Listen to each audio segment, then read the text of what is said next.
Order of fair use. वो धर्मपुरी का साम्राज्य था और उस राज्य का युवराजा प्रतापरुद्र। प्रतापरुद्र के पूर्वजों ने बहुत लड़ाइयाँ लड़के बड़ी मेहनत से उस साम्राज्य को खड़ा किया था। जब प्रतापरुद्र के राजा बनने का समय आया था, वो उस राज्य को कांच की महल की तरह बना दिया था। शत्रु भी राज्य को देख कांप कर डर जाने जैसे उसकी बड़ी सी सेना और बड़े बड़े आयुधों का कर्मागार। प्रतापरुद्र दंड यात्रा के लिए जाता था, लेकिन उसके राज्य पर दंड यात्रा करने अगर कोई आया तो बस मिनटों में युद्ध खत्म हो जाता था। ऐसी रहस्य युद्ध विद्या थी उसकी। ऐसे ही राज्य के विषय में बहुत सावधानी और होशियारी से उस राज्य का निर्माण किया था प्रतापरुद्र के पिता विजयरुद्र ने। प्रतापरुद्र का राज्याभिषेक भी विजयरुद्र ने ही किया था। प्रतापरुद्र बहुत ही दयालु और नेक इंसान था। युद्ध विद्या में और राजनीति में उसका कोई मुकाबला नहीं था। राज्य के सारे समस्याओं को प्रतापरुद्र परीक्षा करता था। जैसे ही वो राजा बन गया था, वो साम्राज्य को अति सुंदर बना दिया था। नुकसान भरे खेतों को वापस हरा भरा बना दिया। प्रतापरुद्र की सभा में एक ही मंत्री था, विश्वाचार्य। विश्वाचार्य पंडित शास्त्रा में, ग्रंथों में और राजनीति शास्त्रा में बहुत माहिर थे। वो बड़ी सी बड़ी समस्या का भी छोटा सा हल निकालकर उसको खत्म करते थे। प्रतापरुद्र जो भी फैसला लेता था, वो पहले विश्वाचार्य के साथ चर्चा करके ही लेता था। विश्वाचार्य को प्रतापरुद्र अपना गुरु मानता था, इसीलिए वो जो भी शुभ कार्य करने चाहता था, सबसे पहले विश्वाचार्य की आशीर्वाद लेता था। विश्वाचार्य जी को नमस्कार। आचार्य, आशीर्वाद दीजिए कि आज हम जो काम करने वाले हैं उसमें हम सफल हो। विजयोस्तु प्रतापरुद्र। ऐसे ही प्रतापरुद्र जो भी करता था, विश्वाचार्य को कह के ही करता था। ऐसे राज्य का अच्छी देखभाल करता था प्रतापरुद्र। उसकी प्रजा अगर मुश्किलों में थी तो राजा उनकी मुश्किल सुनकर उनकी सहायता करता था। उसकी प्रजा में अगर कोई भूखा भी था तो उसके धान्य घर से वो धान्य के साथ ही धन को भी देता था। कुछ समय बाद धर्मपुरी गांव में बहुत ज्यादा बारिश गिरने के कारण सारे राज्य का सत्यानाश होता है। राज्य में मौजूद सारे खेत खराब हो जाते हैं और उसके साथ ही प्रजा के घर भी। इस मुश्किल के कारण सभी बहुत परेशान होते हैं। राज्य प्रजा के पास मौजूद सारा आहार खत्म हो जाता है। इस सब के बारे में मंत्री के द्वारा युवराजा प्रतापरुद्र पता करता है। महाराजा, राज्य में मौजूद सारे खेत खराब हो गए हैं, उसके साथ ही प्रजा के घर भी। अब तो उनके पास खाने के लिए भी कुछ नहीं बचा है महाराजा। पशु पक्षी को साथ लेकर सभी भूखे पेट रो रहे हैं महाराजा। महामंत्री, ये कैसे हो सकता है? तुरंत हमें इसके बारे में कुछ करना होगा। हमारे धान्य घर में मौजूद सारे आहार को प्रजा में बांट दीजिए। कर तो सकते हैं युवराजा, लेकिन हमारे धान्य घर में मौजूद सारा धान्य को भी थोड़ा थोड़ा करके हमने अगर बांट भी दिया, वो फिर भी हमारे प्रजा में सिर्फ 75% लोगों को ही मिल पाएगा। राज्य में आहार भी नहीं है। अब क्या करेंगे? मंत्री सभा, आप इसका उपाय बोलिए।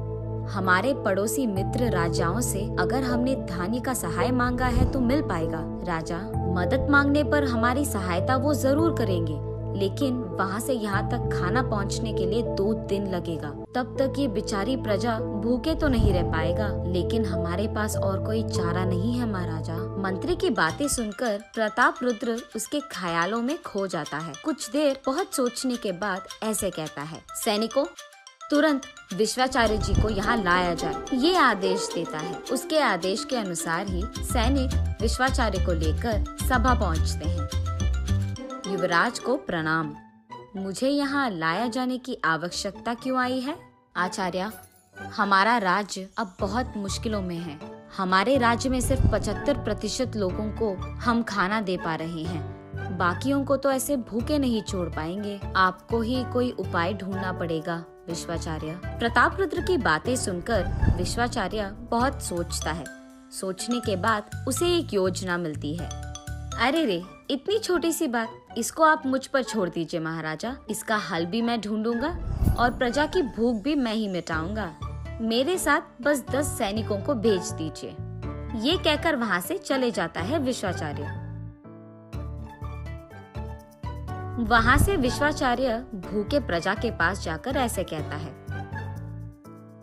सभी सुनिए, तुम सबके पास जो भी गाय मौजूद है उनका दूध निचोड़कर उसे हमारे राज्य की रसोई के पास लेकर आइए, और ऐसे ही सैनिकों से भी नष्ट हुए गन्ने के खेतों के पास ले जाकर उसे साफ करवा के जमा किए गन्नों से उसका रस निकलवाता है, और उसे भी सैनिक और प्रजा राज्य रसोई में दूध और गन्ने की रस के साथ पहुंच जाते हैं और उस सबको वहां से भिजा देता है विश्वाचार्य। ये सब लाने के लिए धन्यवाद, लेकिन अब तुम यहाँ से जा सकते हो। ये कहकर वहाँ मौजूद बावर्ची से विश्वाचार्य ऐसे कहता है, सुनो, इस दूध और गन्ने से अच्छा गन्ने की मिठाई बनाओ। विश्वाचार्य के आदेश के अनुसार ही बावर्ची गन्ने की मिठाई बनाता है। आचार्य, गन्ने की मिठाई तैयार है। हो गया क्या? ठीक है, अब तुम भी यहाँ से चले जाओ। उस बावर्ची को भी रसोई घर से बाहर बिठाकर विश्वाचार्य उस गन्ने की मिठाई में और थोड़ा गन्ने का रस मिलाता है। रस मिलाकर उस सारी मिठाई को बहुत अच्छी तरह से मिलाकर सैनिकों को वहाँ बुलाता है विश्वाचार्य।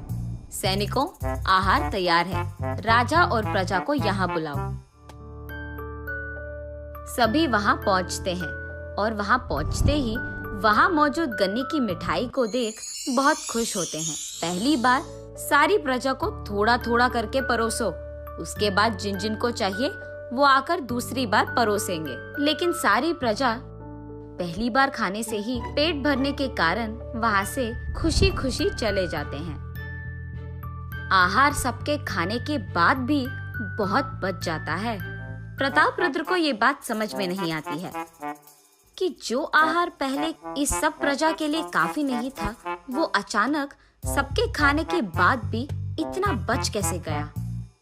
विश्वाचार्य, आपने ऐसी कौन सी मंत्रा डाली है कि अचानक अब यही आहार सबके लिए काफी हो गया? ये आपने कैसे किया?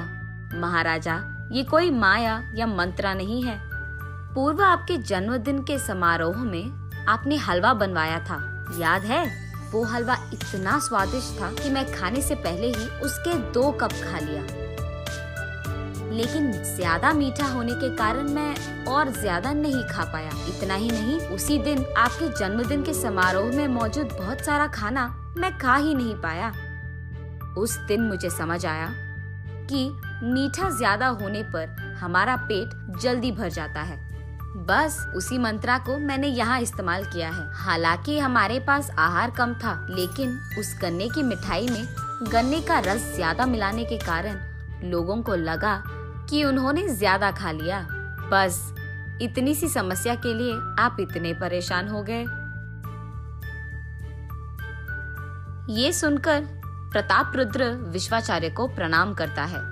विश्वाचार्य हंसते हुए वहाँ से चले जाता है। उसके बाद आने वाले आपत्ति के बारे में पहले ही सोचकर प्रतापरुद्र ने उनके धान्य कार्यक्रम में कुछ आहार जमा किया था।